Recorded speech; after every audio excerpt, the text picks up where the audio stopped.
dia udah agak gedean, kita taruh female lagi malah jadi lagi guys. Dikira saya tuh nggak jadi, ternyata malah jadi nih. Nih si jantannya masih jagain terus nih. Ini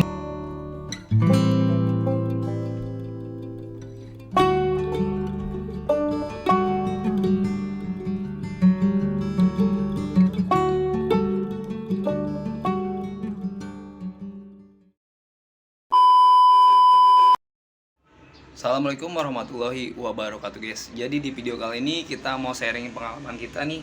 Sempat dari kemarin tuh ada yang komen-komen di beberapa video saya scroll. Om, gimana sih cara bikin infusoria? Nah, infusoria itu semacam kayak bakteri kecil. Dia tuh buat burayak guys. Jadi burayak yang usianya di bawah 1 minggu gitu. Jadi paling biasanya kalau saya sih ngasihnya, kalau si burayak udah bisa berenang baru saya kasih infusoria.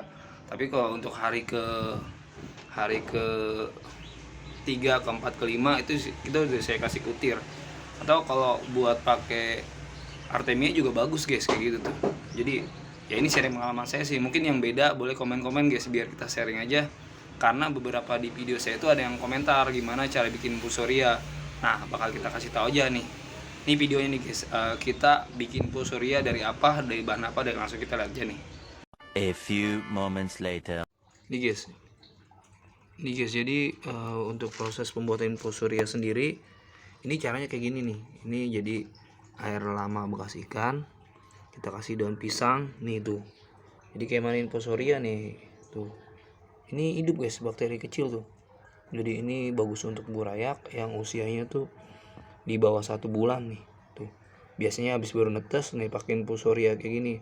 Terus bagaimana cara bikinnya bang? Nih caranya bekas air ikan lama kita taruh sini aja tuh, daun pepaya kering, bekas ikan juga nggak apa-apa.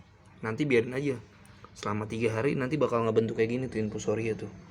Jadi kalau buat pembentukan infusoria sendiri itu gampang banget guys tuh. Jadi karena ini ada infusorianya sedikit, ya udah kita ambil sedikit aja. Jadi kalau untuk pemakaian infusoria itu jangan terlalu banyak guys. Kenapa jangan terlalu banyak? Ya karena kalau ikan sendiri untuk makan infusoria paling sampai hari kedua aja. Buat kesananya itu kalau biar cepet gede itu kita pakainya kutu air tuh. Itu dari pengalaman saya sih, sekalian sharing aja nih. Jadi buat cara ngebikinnya gimana nih? Pertama dari sisa air ikan, kedua daun pisang kering. Kalau bisa daun pisang kering yang bekas dilubukkan kita taruh aja, jangan kasih ikan tuh. Nih tuh jadi tuh. Jadi ada sedikit kutu airnya juga. Jadi gimana cara bikinnya? Ternyata gampang guys kayak gitu tuh. Jadi airnya berapa hari? 7 hari itu kayak gitu, 7 hari. 3 hari juga sebenarnya bisa kalau air lama. Yang penting ini kita kasih ke tempat yang lembab. Jadi kasih tempat yang lembab, nanti bakal terurai sendiri tuh kayak gini tuh. Ini infusoria ini. Terus gimana bang cara ngambil infusorianya?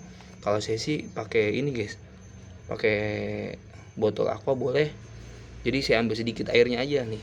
Nih guys, jadi kita udah jelasin ke teman-teman gimana cara bikin infusoria. Ini udah kita ambil nih infusorianya. Tuh, ini kecil-kecil guys. Kecil-kecil nih. Kecil banget nih. Tuh. Mungkin kalau dilihat dari sini sih kurang terlalu jelas. Kayaknya harus dilihat lebih detail lagi pakai cahaya nih guys. Pokoknya ini air sebenarnya ada kehidupan guys. Tuh. Ini kecil-kecil ada kehidupan air nih. Cuma kalau cara ngambilnya gini, saya sama air-airnya saya taruh nih. Tuh, saya taruh sama air-airnya tanpa saya saring karena ukurannya kecil sendiri, karena emang susah disaring juga guys karena ukurannya lebih kecil nih. Terus kalau ditanya om ini infusoria untuk burayak umur berapa, kalau saya mah di bawah 1 minggu kayak gitu tuh, 1 minggu setelah netas atau di 2-3 hari lah setelah dia bisa berenang. Biasanya saya pakai infusoria tuh. Jadi langsung kita kasih aja ke burayak yang kemarin sempet baru bisa berenang. Ini burayakannya nih, ini burayakannya aja guys nih, ini burayakannya nih tuh.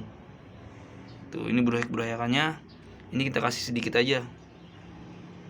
Bismillahirrahmanirrahim. Mudah-mudahan jadi banyak guys. Dan burayakan makan semua infusoria tuh. Kalau saya segini kasihnya nggak terlalu banyak kalau infusoria tuh. Yang penting syarat aja. Nah kita kasih juga nih sama yang di akuarium juga yang kemarin sempat kita breedingin. Nih guys, ini burayakannya ada yang bisa berenang dan ada yang belum. Cuma ini sebagian udah ada yang makan kutir juga, ada yang makan ada yang masih makan infusoria juga. Tuh karena ukurannya kecil banget tuh. Jadi kalau kecil kayak gini nih, kayak gini tuh. Kalau kecil kayak gini ya udah kasih makannya, kalau saya sih pakainya infusoria. Jadi langsung bisa taruh aja nih. Jadi kalau buat teman-teman yang emang dikira di tempat teman-teman masih jarang kutir, tuh pertama siapin aja infusoria nih. Terutama buat para pemula yang masih bingung cari pakan burayak ikan cupang nih. Kalau dulu sih tahun 2001 2002 saya ternak cupang tuh taunya dikasih telur. Tapi pas saya udah tahu kesini cara gimana dapat burayakan banyak, jadi sampai jadi banyak, ya itu kayak gitu guys. Jadi dulu kita nggak tahu cara pengolahan telur sendiri, biar jadi infusoria. Mungkin karena dulu masih kurang edukasi lah. Kita juga belum ada kayak sekarang tuh, karena YouTube udah ada, terus media sosial lain juga udah banyak tuh. Jadi kita udah tahu kayak gitu. Ini indukannya nih guys. Ini indukannya nih. Ini lagi jaga burayak yang masih pada belajar berenang nih tuh. Masih ada burayak yang masih belajar berenang nih. Ini sebagian udah ada yang bisa berenang juga.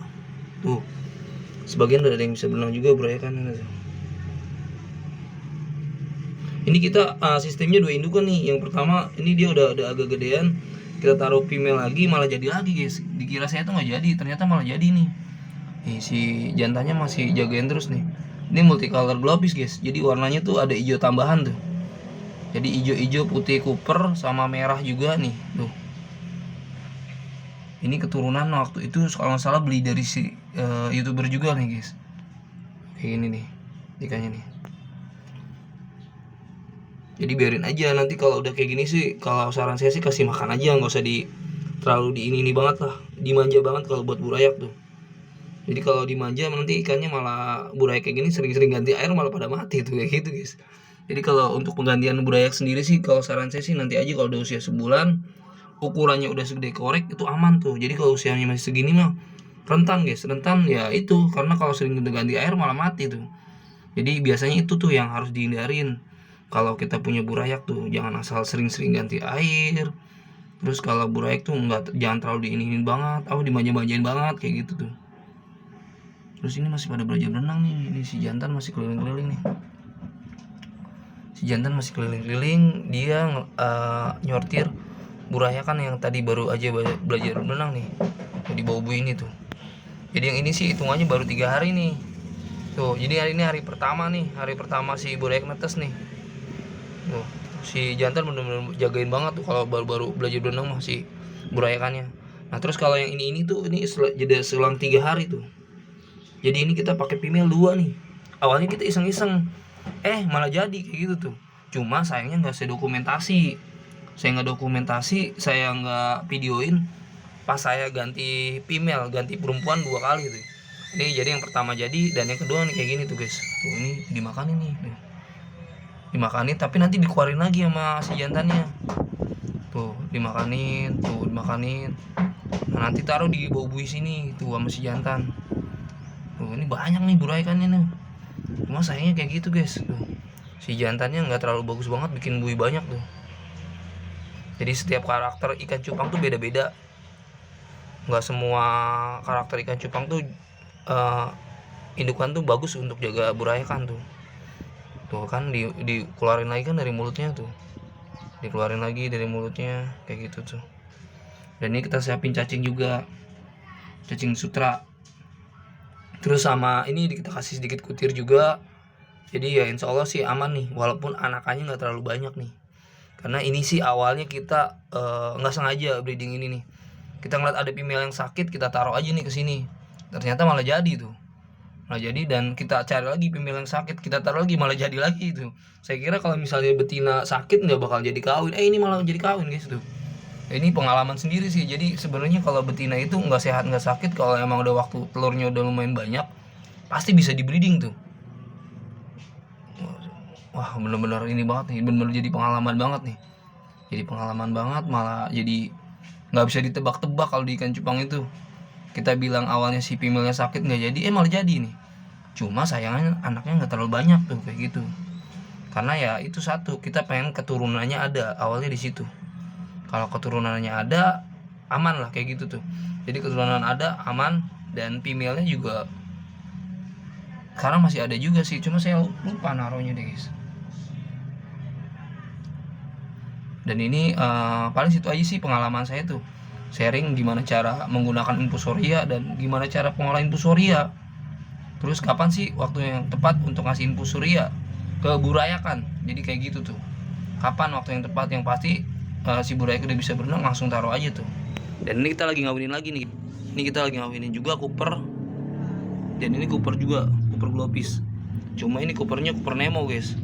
Tuh, ini buinya. Jadi buat teman-teman pemula, kalau yang pengen belajar breeding ikan cupang, kalau saran saya sih itu mesti dijodohin. Karena kalau nggak dijodohin resikonya malah repot guys. Kalau misalnya si jantannya galak, ini si betinanya pasti bakal rusak ekornya dan pasti bakal mati tuh. Dan si jantan itu biasanya yang masih muda itu malah susah buat kawin, biasanya lama buat kawinnya gitu. Jadi kalau udah bui banyak kayak gini baru kita lepas dari tempat penjodohan. Jadi ya breeding ikan cupang itu sebenarnya gampang dan simple guys. Jadi nggak ribet banget lah intinya kayak gitu. Dimanapun jadi, mau kita breeding di tempat kue, di akuarium, di toples juga jadi. Yang penting kita tahu tuh waktunya kapan mau mindahin ikan cupang sendiri dari tempat pembesaran. Jadi jangan asal pindah juga, itu salah. Jadi pindah boleh, cuma kita harus tahu waktunya kayak gitu tuh. Dan ini lumut nih, kita rencananya mau breeding di sini juga, yang ada lumutnya, yang ada mata lelenya dan ada kutu airnya nih. Rencana kita mau breeding juga, cuma kita lagi masih nyari indukan nih tuh. Dan ini yang HM nih, tuh HM tuh, ya ampun kita nih. Telurnya lumayan banyak nih di pojokan tuh, tapi kayaknya sih busuk nih telurnya nih. Soalnya udah hampir 2 hari nih nggak netes nih. Tapi sih mudah-mudahan nggak sih, kita lihat aja nanti nih. Cuma sayangnya si betina, si jantannya kurang bagus buat bikin bui itu. Jadi buinya nggak ada, telurnya malah banyak nih. Kita lihat aja nanti nih bakal netes apa enggaknya ya. Biasanya kalau faktor netes apa enggaknya dari air juga pengaruh banget tuh. Biasanya dari air hujan. Kalau yang pH-nya tinggi, kita nggak tahu pakai aja nih breeding nih ikan cupang, pasti bakal gagal tuh. Kayak gitu guys. Jadi guys, kita udah sharing pengalaman kita gimana cara bikin infusoria. Terus kapan waktu yang tepat kita kasih infusoria ini ke burayak. Terus kita kasih juga informasi ke teman-teman gimana cara breeding ikan cupang juga. Cuma ini anakan dari 2 female dan 1 male. Jadi cuma nggak terlalu banyak. Awalnya emang kita nyari keturunan dia, karena kita lihat si female-nya ini bakal mati tuh. Jadi ya kasihan guys kayak gitu tuh. Jadi kalau nggak ada keturunannya ya bahaya juga, malah kita nggak punya ikan lagi tuh serian yang kita pengenin kayak gitu tuh. Jadi ya mungkin ya sedikit banyaknya video ini bermanfaat buat teman-teman, dan apabila kata-kata yang salah saya mohon maaf sebesar-besarnya guys. Jadi buat teman-teman, karena di musim hujan ini nih, jaga-jaga kesehatan terus, dan buat teman-teman selalu diberi kesehatan tuh dan rezekinya yang melimpah guys. Jadi buat teman-teman jangan lupa bersyukur dan jangan lupa berbagi. Wassalamualaikum warahmatullahi wabarakatuh.